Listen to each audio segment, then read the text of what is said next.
All right. Welcome, everyone. Got another great guest at GoHire Talks. We've got Peter Webster with us, and Peter's been in the industry a long time, doing lots of things in HR and talent acquisition, a lot of things in process automation, and got a big area of expertise. So let's jump in right away. Peter, why don't you give me a little bit of introduction about you and your past history in HR and recruiting? Sure. Thanks, Jonathan. I appreciate the chance to talk with you and to anyone else out there at this point. So I've been involved in HR and technology heavily in the talent acquisition space longer than I care to admit. I started my recruiting days when there was no internet. I started in an agency where it was reading the Sunday paper and going through job ads to call companies and ask them if we could work on a job, and then going through resumes and calling candidates. So that's how far back I go. That's fax days. So yeah, pre-fact. I remember. Yeah, okay, let's not go down that road. So I've seen a lot of things change from talent acquisition just being filling jobs, getting people in the door, and that's all that it is, to becoming a seat at the table with the leadership of HR as well as the executive leadership within companies. When I look at my career, I've been on, I'll say, all sides of the desk. I've been on the sides of the desk where I've been supporting companies from a third party standpoint to fill critical roles, whether it be in aerospace or pharma, biotech, to being the person on the side of the desk leading an organization, trying to expand a sales force in the pharmaceutical industry, or build out and expand a location in the biotechnology manufacturing, and bringing the resources to bear to meet the business needs, to find talent, to get talent in as efficiently as possible. Yeah. One of the things you had mentioned, I knew you were doing implementations in the RPO space. What's been one or two examples of a situation you walked into that you had to just get to the business process? You had to figure out the business process for recruiting. Maybe you came in and it was a shambles, or you had to just start over a new team, or you were going to do a growth expansion that you just had to start from ground one. Sure. Give me some examples of some areas of things like that and things that you learned. So yes, I've worked on the RPO side. I worked for The Right Thing, which is a great company. RPO is an interesting space.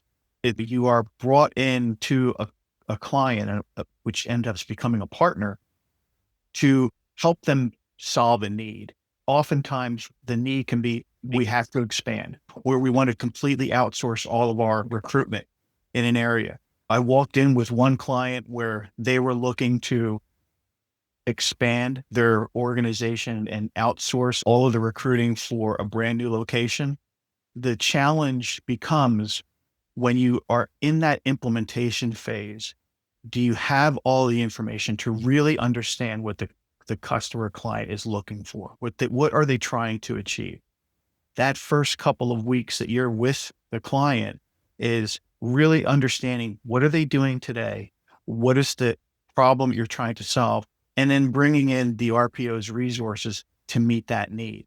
It's no longer cookie cutter. You have to be flexible and make your process. And if you're bringing technology in to marry up with their technology, how are all those things going to work? One client, we were bringing in technology, we were supporting their growth and bringing all of their processes over. So it was process mapping, understanding what you're doing today. How are we going to apply our resources and change the process? How are we sharing information back and forth? Probably the fastest implementation I'd been a part of. Mhm. From beginning to end, it was 4 weeks of nonstop work, but extremely successful for the client. Even when I think of not being in the RPO side, when I joined bio manufacturing company, a contract manufacturing organization called Catalent, we were owned by private equity. We were part of the Blackstone organization portfolio company, and company was only 3,000 people, but they had a mission to expand. Mhm. We had to take all of talent acquisition, and we were bringing it and centralizing it in-house. And this was multiple sites, 1 or 200 people around the world. Mhm. We had to build out all the processes from a centralized standpoint. We were implementing technology, both on the talent acquisition side as well as on the HRIS side. Yeah. Uh, and it was literally building it from scratch, Yeah. understanding what are all these sites hiring for? How are laws different? What's the best efficient process? What are the resources? What are the recruiters that are supporting these sites? Mhm. All of that. You have to understand all of that and then build from the ground up. But all along the way, had to get buy-in from each of the sites, the executive leadership of the changes that we were making. We implemented their first global applicant tracking system in 6 months.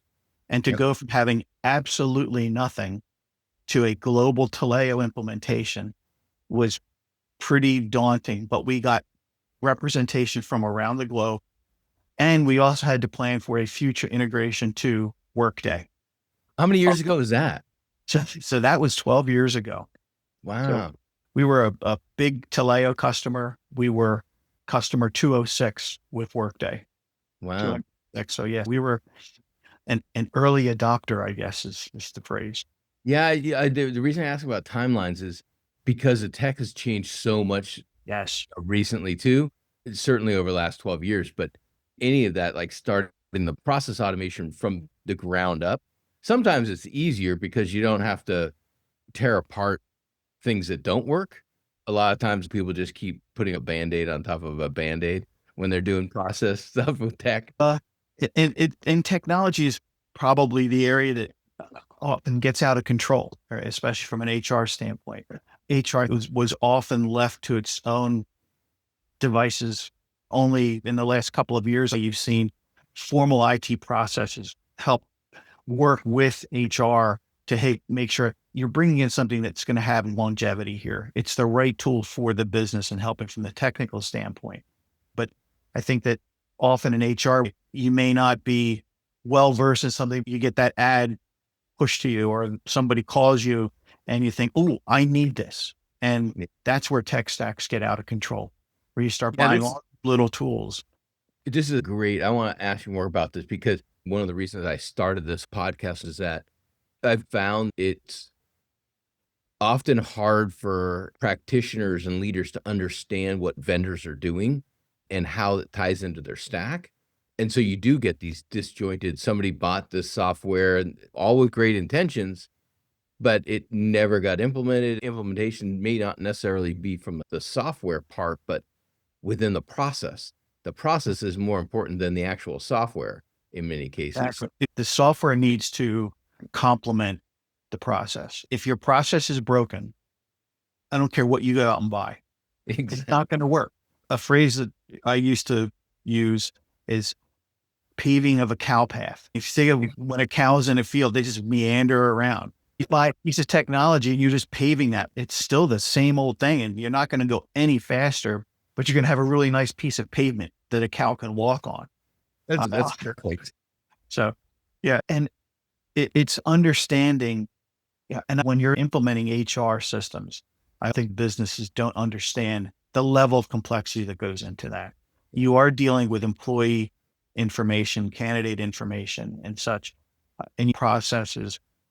When any vendor comes into HR and says your implementation time is going to be 6 to 9 months, everyone's, oh, that's too long. How can I make that shorter? So you're already putting yourself in a bad position by Mm. taking something you should be spending 6 months to implement, depending on the complexity, and saying, I need to do it in 90 days because I want to show that we're hitting our goals and objectives for the organization. So you're setting yourself up for failure. Have you had situations where in an implementation, you've been able to stage it out, especially in these bigger ones? Have you been able to effectively stage it so when you're doing the Taleo and then moving into Workday, because every time you're implementing something new, the category changes, the field mapping and testing all that stuff that everyone just thinks, "Oh, you plug it in and it's plug and play." Have you had success with doing them in different pilots or stages? Yes, it goes by different words, piloting something, doing a prototype, whatever. And those are all really good things to do. I think what happens is you fall into doing a prototype with a Taleo or whatever system it is. Yep. And that's what we did with Taleo. We didn't want to do the big bang global rollout with Taleo. So we said, all right, let's understand all the processes that we need to do.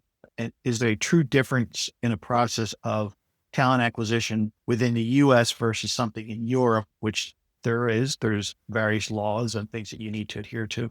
Build the foundation to meet the entire company, but then take a region and pilot it within a region. Then you can learn from that, see if your learnings can be applied to other regions, and what do you need to change based on regional requirements. It is the way to do this. I don't think many companies like to do the big bang theory. But there are times where you have to. There are some times where the business is just going through so many changes at the same time that they have to do the big bang. So, yeah.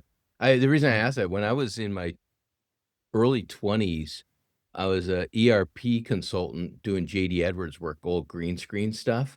My first big implementation was Gateway 2000. Remember the old Gateway computer oh my boxes? gosh, the cow And boxes. the cow boxes. I was super fortunate to get on this project where we were moving the client from JBA, another accounting software, and moving all their financials, sales order entry, inventory control, purchasing, customer support, and manufacturing.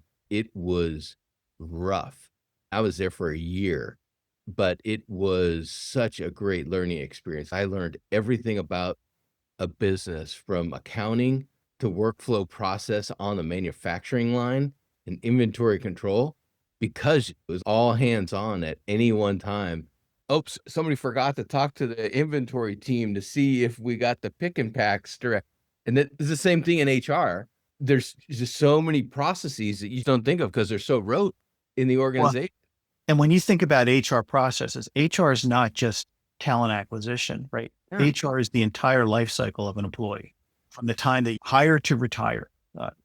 And anything that touches an individual or aids them, even in the learnings that people go through, learning management systems now are part of the HR tech stack. So there's all these other things. And then let's talk about just benefits, whether it be US, UK, Germany, wherever you are, there's different requirements there. And HR systems feed or consume information from all of these vendors and providers. So it is a complex area to be involved with.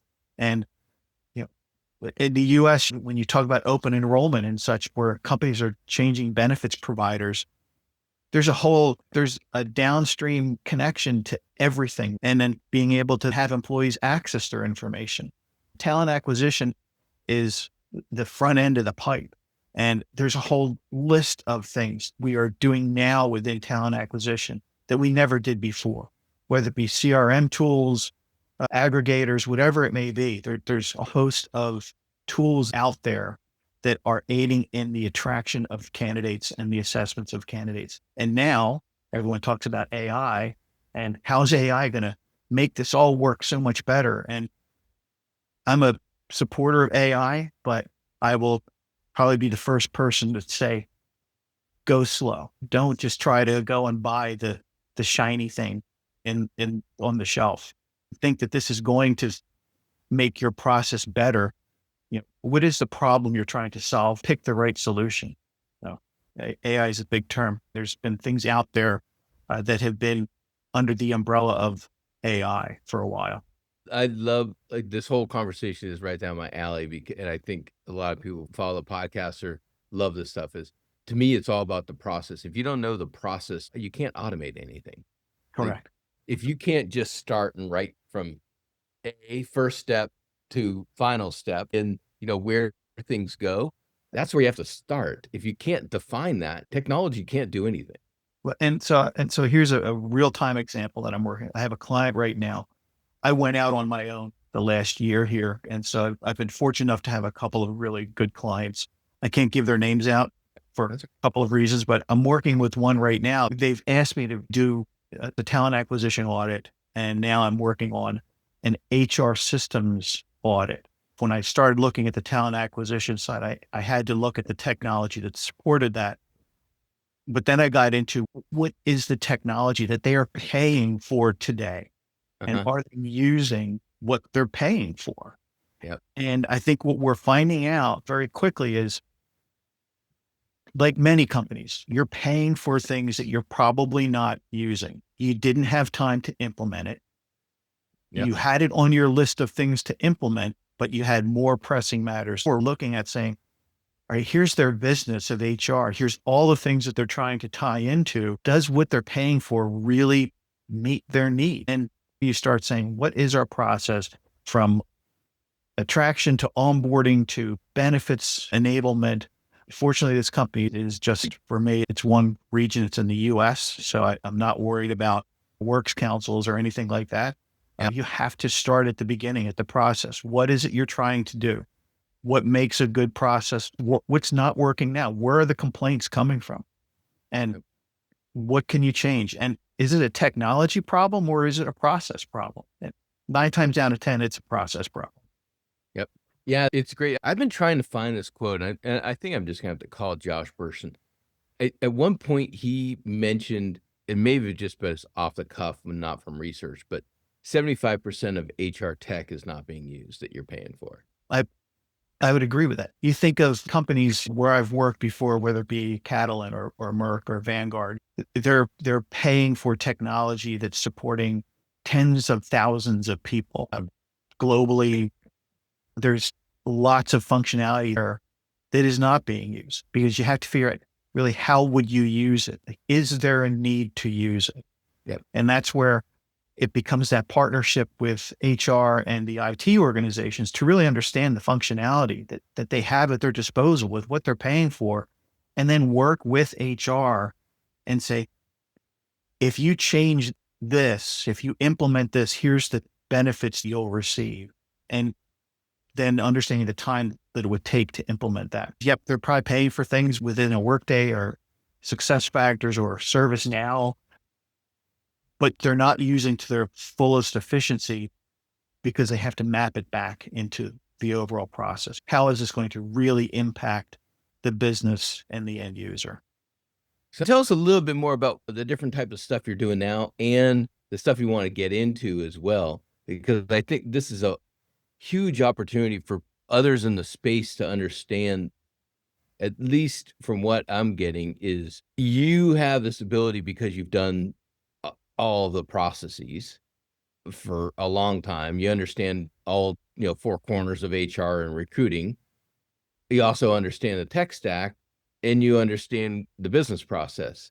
So finding someone like you from a VP side who's saying, look, I just came on this job. I know we've got to reorg stuff. We've got to figure out these processes because I just went around and met my team globally. There's just stuff that is critical that hasn't been dealt with for 5 or 10 years. Mhm. And we got to clean that up because we have a goal to do X. Is that when someone would call you? I think someone would call me when they're saying, I think I've got a problem, but I'm not sure what it is. Come in and do that assessment of tell me what's working. What are the issues that you're hearing? It goes back to a phrase someone told me, the voice of the customer. In talent acquisition, so many times the customer is angry. You're not finding me candidates. You're not getting the right hire for me, or you're not getting them fast enough. Then have to go in and really understand, okay, tell me why you're saying that. What is the reason behind that? Same thing with doing that assessment and being mindful of how is technology supporting it? How are you doing this stuff today? We talked earlier about automation, right? Everyone wants to automate, and automation is a great thing. But you, like you said, you have to know what you can automate and what you can't. And automate often doesn't mean everyone does everything the same way. I really like when someone calls me and says, hey, we want you to come in and help us understand, do we have a problem? If so, what do we do to solve it? Are we getting the benefit out of the technology? I enjoy the alignment of process and technology and help make sure that it works as efficiently as possible. I have a lot of fun with that. I think that's one of the coolest things I ever learned too was that if you have the experience, and I think this is one thing that's also important for people to understand too, when you're looking at a vendor or you're looking at someone to come in like Peter to come in is a consultant often see so many processes in so many different types of businesses. When you bring in a new employee and they bring their bag of tools and their processes, there's things that can be learned just from their brain. They just look at stuff and they go, "Oh, I've seen this done 10 different ways, and yours is definitely very inefficient, and here's just some quick things you can do," but it's usually not the quick hits. It's the, "Okay, let's tear up that cow path a little bit." Exactly. So here's where you are today. Where do you want to be in 6 months, in a year, 2 years? There's a business strategy that HR has to support. Technology to me is the enabler of the strategy. So I'm fortunate enough to understand how the two work together and how the technology needs to support the business process. One of the best things I did was to really start to understand how to leverage outside resources like RPO vendors and such. RPO can be a great thing for organizations, but then again, what's the problem that you're trying to solve? What is it that you're trying to do? And then coming up with the right solution, process, or technology. That's what I like to do. Yeah, I think that that's the most critical thing. Most of my guests are starting to repeat the exact same thing. What's the process? What's the problem? And if you don't know that, then you can't start anything. Project does not start. That's right. When you recognize that here is problem is the process. We have to change this. If they're like, we really can't. If we change this process, it's just going to be too disruptive in the day-to-day business of the organizations. Okay, my job here is done. You're not going to see any improvement, and I wish you luck. They have to have an open mind. And I think when everyone is always worried about costs, as they should be, there's a cost to everything. Another thing that I try to make sure everyone understands is when you get that quote from a company, whether it be process changes or technology changes, or you're bringing in technology, that licensing cost, that's just the licensing cost. That's not what it's going to cost to actually implement and do the work. And that gets forgotten. One of the things from my companies, we've started going from SMB and mid-tier into larger enterprises. The biggest thing to me, I'm always just telling a client, I go, if you look at your tech stack, you're going to find that your users are using a, a lot of it not very well or not at all. My goal from day one has been, if you're going to implement this stuff, let's implement it so it works. If you don't want to spend the time to get the process, then we're going to part ways because it's not going to be of any value to me. It's not going to be of any value to you. Great, I could make 2 years of licensing. You never use the software and I have to support you, but you're not going to be using it in 10 years. Right. Yeah. And if you think of it from a process standpoint, you're trying to better the organization, right? And it can be challenging to make sure everyone at all levels really understands what the process change is going, how it's going to impact. Because when you think of a process for you and I, as an employee of a company, the way we interact with tools and technology is different than a person within HR performing a different function. Mhm. That experience is different than an executive trying to get data out of a system to make business decisions. So changing a process or implementing technology, you have to look at things from the lens of the consumer or the person using the tool. I had an individual within HR saying, I really hate this tool that we're using. It's so clunky. It's really difficult for me to get anything out of it. And Wait, isn't that all HR tech? it's just, yeah, right. We hear that. And they said, my wife, her company has this system and it is so easy to use. And I'm like, okay, your wife's using this for what? Oh, she's looking at her pay stub. She's enrolling in her benefit. I'm like, great. And now you're using the system for what? Oh, I'm looking at succession planning data and I'm working on this business process. Two very different viewpoints. So you have to look at things from the way the customer and the consumer is looking at it. And again, it's the process. The process drives the technology. Yeah, this is awesome. Let me get any final words you want to share with the audience, and how do people reach you, Peter? I know this has been wonderful. I've had a great time talking with you about some things I like doing. If people want to reach me, my email is peter@webster-hr.com. Find me on LinkedIn as well. Yeah, we'll put it in the display notes and too. This is fantastic, and I'd love to just keep up with you too and hear some more good stories, bad stories. Sometimes we can't mention names, but I also think it's important to lay out bad cases so people understand how things can go wrong because it's not always rosy. There's no such thing as a bad case. Yeah, If you learn from it, it's a good case. That it you could can be a very expensive bad case. those lessons can be really expensive, but it's all good. Yeah.